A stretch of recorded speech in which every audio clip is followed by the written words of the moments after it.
아침에 주시는 주님의 말씀은 출애굽기 2장 23절로부터 25절까지의 말씀입니다. 출애굽기 2장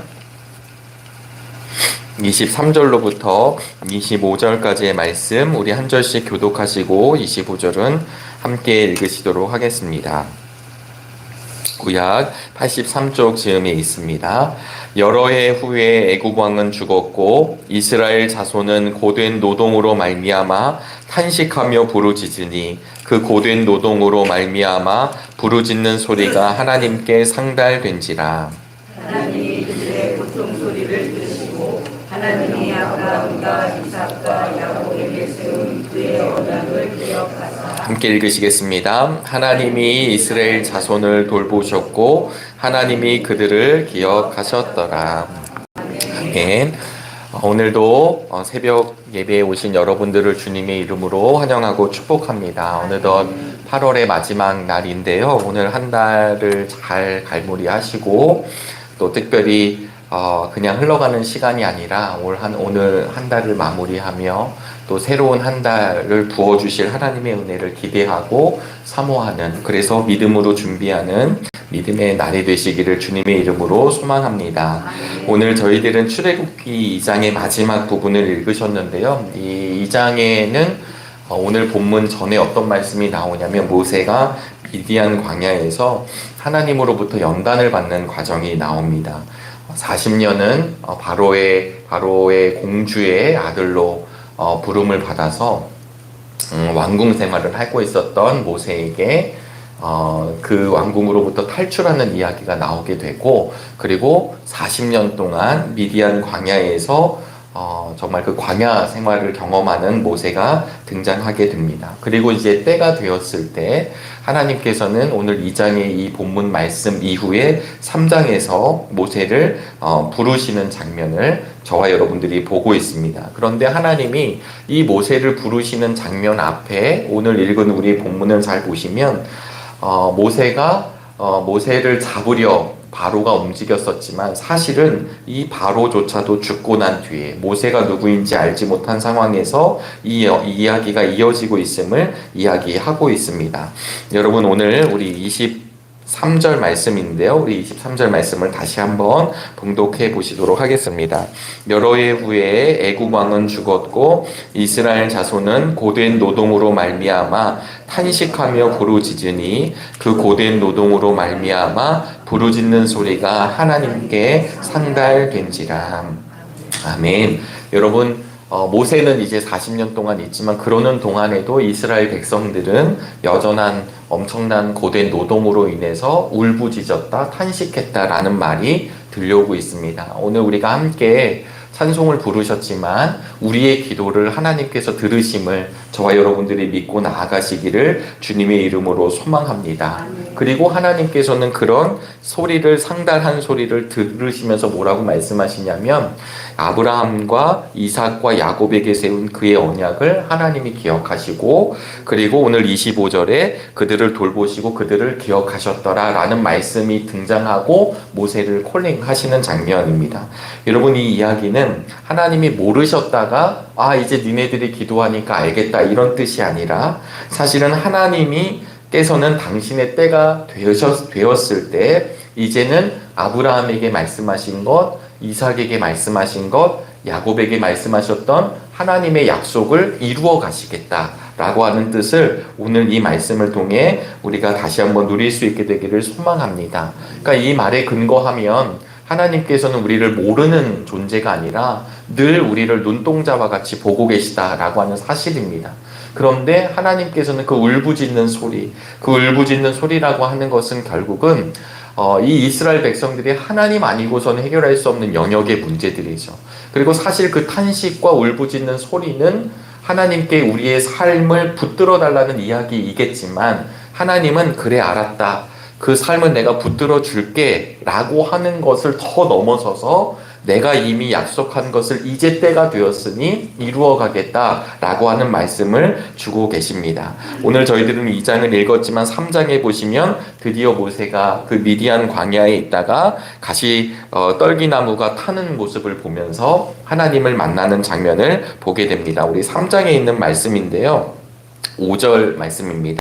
3장 5절 말씀을 함께 읽어보시겠습니다. 하나님이 이르시되 이리로 가까이 오지 말라. 내가 선 곳은 거룩한 땅이니 내 발에서 신을 벗으라.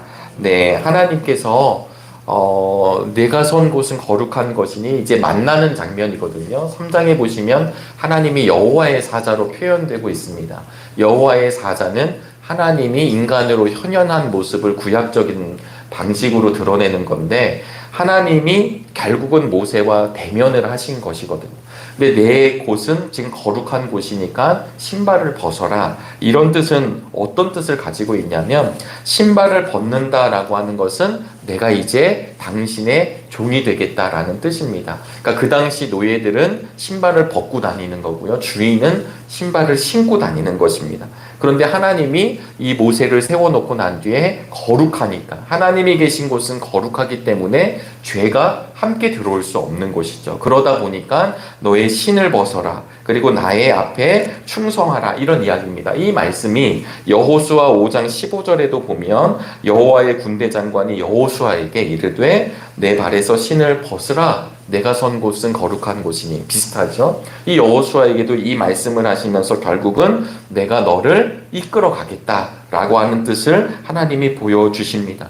이렇게 하시는 이유가 무엇이냐면 모세가 모세의 방법대로 하나님의 일을 이루어가는 것이 아니라 이제 때가 되었을 때 하나님의 계획하심 속에 하나님의 리더인 모세를 부르시고 이 모세를 붙잡아 주시는 장면을 저와 여러분들이 함께 기억할 수 있기를 주님의 이름으로 소망합니다.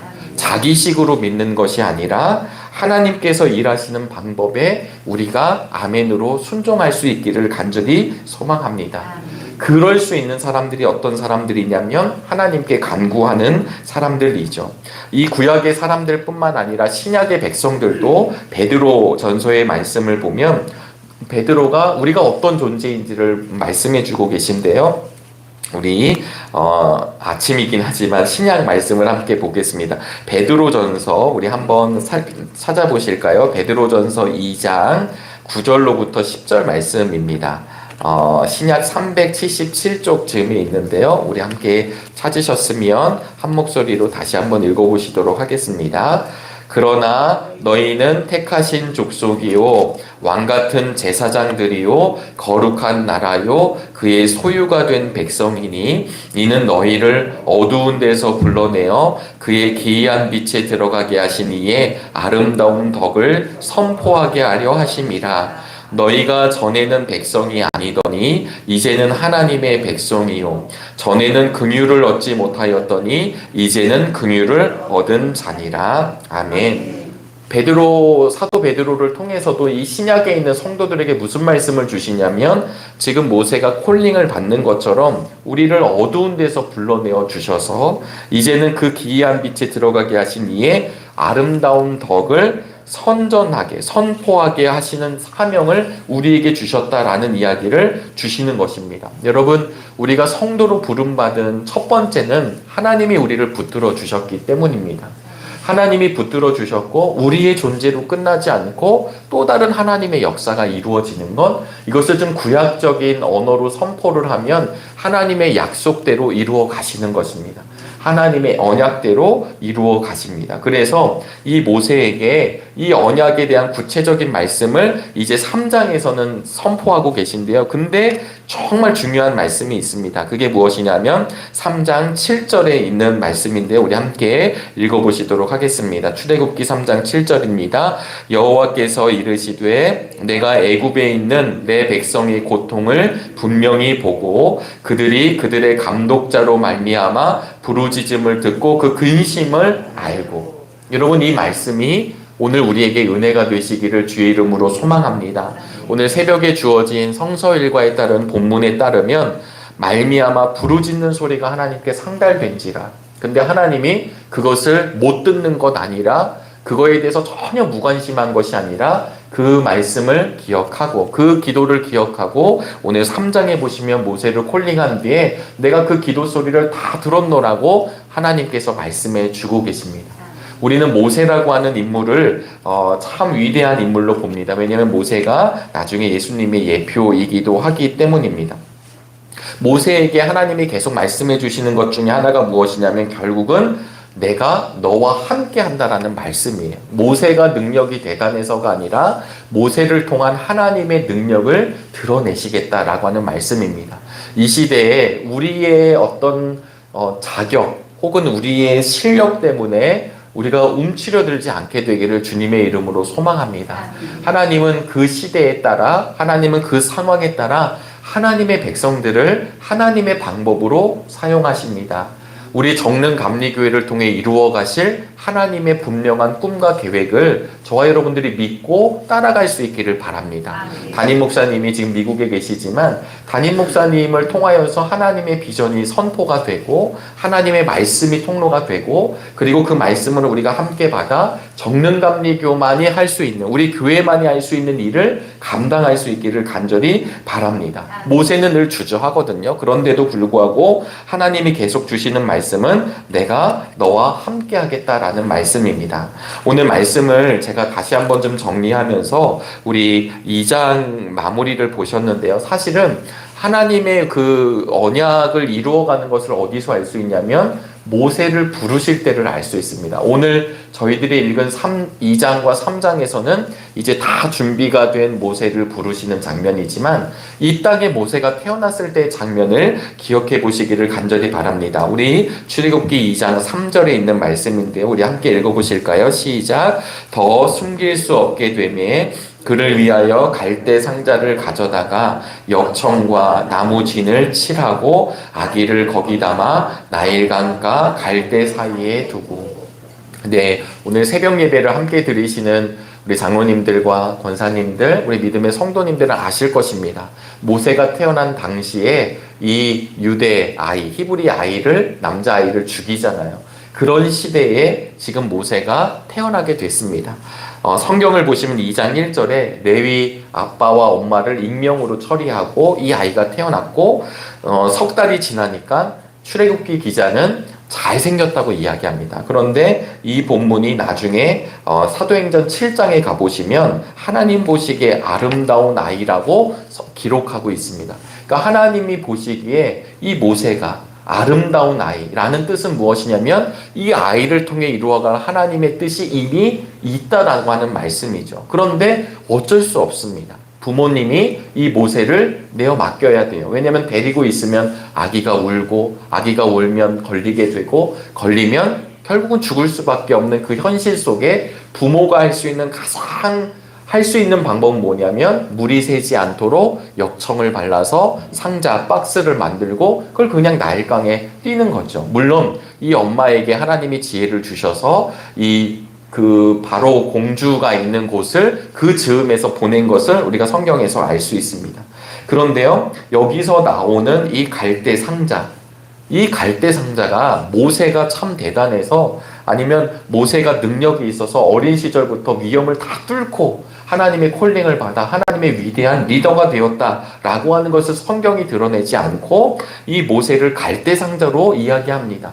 이 갈대 상자라는 말을 창세기에 보면 6장 14절에 방주가 나오거든요. 노아의 방주 딱 2번. 노아의 방주라는 말과 오늘 저희들이 함께 읽은 이 갈대 상자라는 말이 똑같은 말입니다. 노아의 방주는 엄청 크고요. 갈대 상자는 작은 아이가 담긴 상자이죠.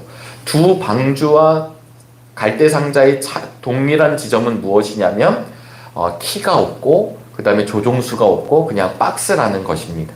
그러니까 이게 무엇을 뜻하냐면 하나님께서 인도하시는 대로 흘러가는 구원의 방법을 이야기하는 것이죠.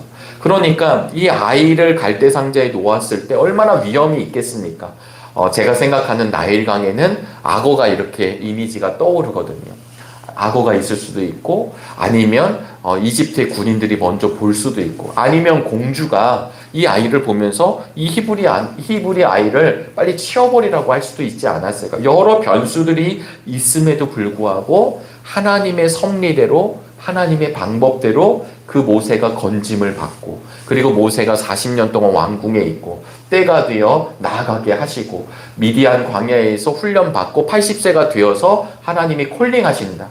저는 오늘 무엇을 말씀드리고 싶었냐면, 우리의 인생도 이 갈대 상자에 담겨 있다라는 것을 저와 여러분들이 다시 한번 경험할 수 있게 되길 축복합니다. 우리가 박스 안에 담겨서 아무리 애쓴다 할지라도 하나님의 방법으로 이끌어 가는 것입니다. 모세를 그렇게 다루시는 것입니다. 그래서 무엇을 말씀하시냐면, 내가 약속한 대로, 하나님의 목적대로 하나님이 이끌어 가심을 우리가 믿음으로 순종할 수 있게 되기를 주의 이름으로 소망합니다.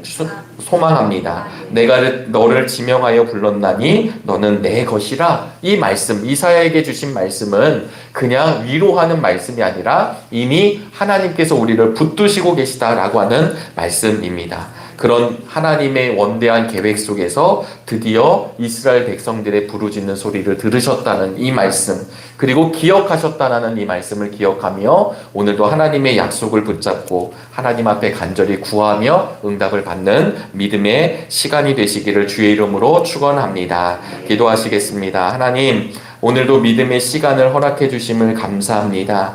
그의 언약을 기억하사 하나님이 이스라엘 자손을 돌보시고 그들을 기억하셨다는 말씀을 다시 한번 우리의 신비에 새기게 하여 주시옵소서. 하나님, 때로는 우리가 우리의 인생을 계획합니다. 때로는 우리가 우리의 사역을 계획합니다. 그러나 하나님이 이루어 가실 그 하나님의 뜻이 무엇인지를 먼저 믿음의 눈으로 바라보게 인도하여 주시옵시고, 하나님의 부르심에 언제든 아멘으로 순종할 수 있는 믿음의 능력을 우리에게 더하여 주시옵소서. 하나님, 이스라엘 백성들이 너무나도 고되었습니다. 그들의 부르짖는 소리, 그들이 울부짖는 소리, 하나님 그냥 내버려 두시지 않고 반드시 듣는다고 말씀하여 주셨는데, 오늘 이 시대를 살아가는 우리 믿음의 성도들 가운데서도 하나님 아니고선 해결할 수 없는 영역의 문제들이 있어 하나님 앞에 울부짖습니다. 하나님께 부르짖습니다. 하나님, 하늘문을 열어 응답하여 주시옵소서. 오늘도 그 간절함을 가지고 나아가기를 원합니다. 하나님, 어느덧 8월의 마지막 날을 맞이했습니다. 8월 한 달을 정말 하나님이 인도해 주시고 붙잡아 주셨던 은혜를 기억하며 잘 마무리하게 인도하여 주시고, 또 새로운 한 달을 하나님이 친히 앞서가여 주셔서 인도하여 주실 것을 기대하는 마음으로 9월 1일을 기대하며 나아가는 우리 모두가 되게 인도하여 주옵소서. 특별히 월사 기도회가 준비되고 있습니다. 하나님, 선포될 말씀, 또 함께 참여하여서 하나님께 간구할 우리의 기도 제목들, 또 이루어갈 9월에 우리 정릉교회의 사역들을 주님께서 주관하여 주시옵소서. 담임 목사님 미국 방문 중에 계십니다. 특별히 두 번째 교회의 집회를 준비하는 중에 계십니다. 하나님, 그곳에서도 동일한 은혜를 허락하여 주시옵시고, 기도함으로 간절함으로 준비한 부흥성회가 응답 가운데, 정말 풍성함 가운데 부흥의 시간이 되게 인도하여 주시옵소서. 특별히 동일한 은혜를 우리 정릉교회도 허락하여 주셔서 하나님, 아무런 문제가 이루어지지 않고 기쁨과 감사로 계속해서 충만하며 걸어가는 믿음의 시간들이 되게 인도하여 주시옵소서. 오늘도 주님께 모든 것 의탁하오며 살아계신 예수 그리스도의 이름으로 기도하옵소서.